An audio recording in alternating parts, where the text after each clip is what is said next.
airport, forcing closures and widespread flight cancellations. And there have been reports of an Iranian drone strike targeting bird fire on the hotel's iconic outer facade. No injuries have been reported. And the Qatari Defence Ministry says it's intercepted 63 missiles and 12 drones fired towards its territory. Officials say the attacks resulted in at least 8 injuries. One person is believed to be critically injured. 2 ballistic missiles reached the Al Udeid airbase, operated by US, home to the US Central Command. Qatar's Foreign Ministry says it has summoned the Iranian ambassador. Ibrahim Sultan Al-Hashmi is the Director of Media and Communications in Qatar's Ministry of Foreign Affairs. He says Qatar reserves the right to respond to the attacks. In the name of God the Merciful, the state of Qatar condemns in the strongest possible terms these ballistic missile attacks and considers this operation as a blatant violation of sovereignty and the safety of its territories, and also a grave escalation that threatens the stability of the whole region.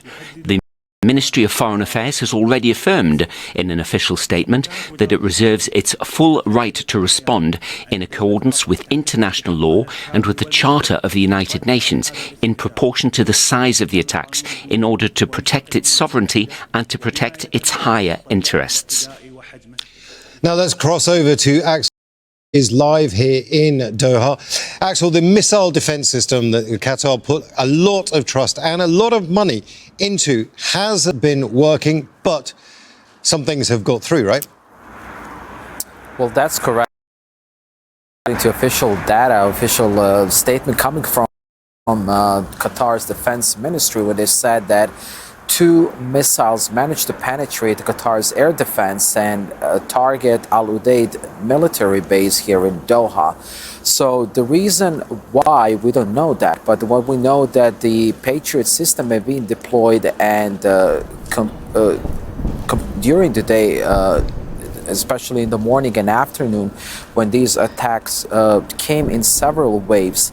But what we also know that there's been a fall in the debris across the country, and what we understand that 8 people have been injured these falling debris for now. So we don't know at what stages. We actually have a confirmation that 4 people have been released, discharged from hospitals, but also 4 people are still getting proper medical treatment. But it is really important to mention that also one of the missiles targeted a radar system in Doha to what damage, to what kind of damage sustained in that attack. We still verification from Qatari officials here in Doha. Now, Axel, there's been attacks across the region as well against iconic buildings in Dubai as well. So talk us through what happened in the GCC generally.